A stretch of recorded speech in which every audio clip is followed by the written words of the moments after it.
Alhamdulillahi Rabbil Alamin.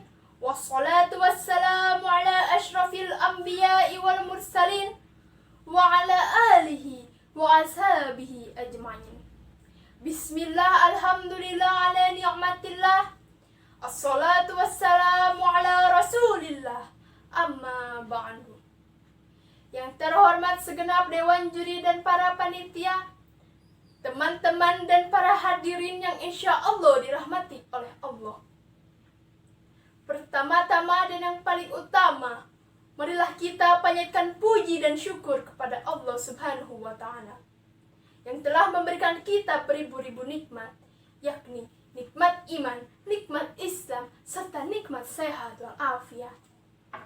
Salawat serta salam marilah kita panjatkan kepada junjungan, kekasih, panutan kita semua, Nabi Muhammad Sallallahu Alaihi Wasallam, yang telah menunjukkan kepada kita perkara yang hak dan batil, perkara yang haram dan halal, kebaikan dan keburukan, betul atau tidak? Dari zaman jahiliyah menuju zaman Islamiyah, di mana hakikat dari zaman Islamiyah yang penuh kasih sayang dan penuh kedamaian. Rasulullah Shallallahu Alaihi Wasallam diutus tidak lain dan tidak bukan hanya untuk menjadi wasilah rahmat bagi kita semua. Oleh karena itu, pada kesempatan kali ini, perkenankanlah saya menyampaikan pidato singkat mengenai menjaga ukhuwah Islamiyah di masa pandemi. Hadirin yang dirahmati oleh Allah, Islam merupakan agama penutup dari agama-agama sebelumnya. Berbagai macam cara yang telah Rasulullah lakukan untuk menyebarkan agama Islam. Ancaman, cacian, bahkan percobaan pembunuhan telah beliau hadapi demi menegakkan kalimat tauhidun. Islam merupakan agama rahmatan lil alamin yang memiliki arti bahwa Islam merangkul dan mengayomi seluruh alam semesta, tidak terkhusus kepada manusia, tetapi kepada semua makhluk yang ada di muka bumi ini. Telah kita ketahui, Indonesia merupakan negara penduduk Islam terbesar di dunia. Melalui fakta tersebut, seharusnya Indonesia menjadi negara yang damai dan tentram. Tapi, coba kita telisik kembali. Sudahkah damai negeri kita ini? Kita tidak bisa menutup mata dan telinga dengan apa yang terjadi di sekitar kita. Banyak peristiwa yang memberitakan kekerasan, pembunuhan, pencurian, bahkan tindak korupsi besar-besaran. Jika kita tahu membunuh binatang saja dilarang oleh Islam, bagaimana kita bisa membunuh manusia, apalagi seorang muslim? Jika kita tahu mengambil hak milik orang lain saja dilarang oleh Islam, bagaimana kita bisa melakukan tindak korupsi besar-besaran? Ingatlah, Allah Subhanahu wa Ta'ala menciptakan manusia dalam keadaan fitrah. Sebagaimana Allah Subhanahu wa Ta'ala berfirman dalam surat At-Tin ayat 4. A'udzu billahi minasyaitonir rajim. Bismillahirrahmanirrahim. Laqad khalaqnal insana fi ahsani taqwim. Jelaslah, dalam ayat tersebut Allah Subhanahu wa Ta'ala menciptakan manusia dalam keadaan fitrah. Allah memberi manusia akal untuk berpikir, memberi manusia penglihatan untuk melihat, memberi manusia pendengaran untuk mendengar. Agar kita mampu menjadi manusia yang memanusiakan orang lain, agar kita mampu menjadi manusia yang berjalan di jalan Allah, dan agar kita mampu menjadi manusia yang mempelajari Islam secara baik.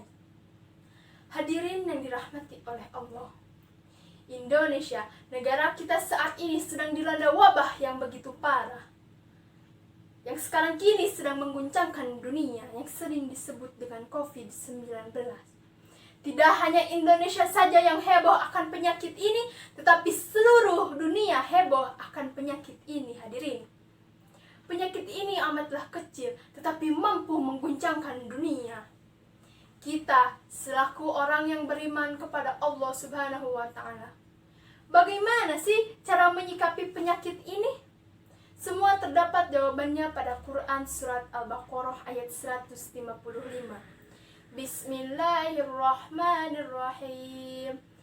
وَلَنَبْلُوَنَّكُمْ بِشَيْءٍ مِّنَ الْخَوْفِ وَالْجُوعِ وَنَقْصٍ مِّنَ الْأَمْوَالِ وَالْأَنفُسِ وَالثَّمَرَاتِ وَبَشِّرِ الصَّابِرِينَ. Dan kami akan menguji kamu dengan sedikit ketakutan, kelaparan, kekurangan harta, jiwa, buah-buahan. Dan sampaikanlah kabar gembira kepada orang-orang yang bersabar. Hadirin yang dirahmati oleh Allah, saat ini kita sedang diuji oleh Allah Subhanahu wa Ta'ala. Bagaimana Allah Subhanahu wa Ta'ala menguji kita dengan rasa ketakutan, kelaparan, kekurangan harta, jiwa, buah-buahan. Karena banyaknya saat ini orang yang di-PHK dalam pekerjaannya. Itu semua akan menjadi kabar gembira, hadirin, apabila kita senantiasa bersabar dan bersabar kepada Allah Subhanahu wa Ta'ala. Siapa sih orang yang bersabar itu? Bismillahirrahmanirrahim. Alladzina idza asabatkum musibah qalu inna lillahi wa inna ilaihi raji'un.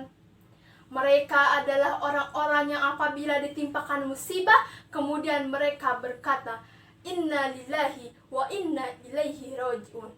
Sesungguhnya kami milik Allah dan kami akan kembali kepada Allah.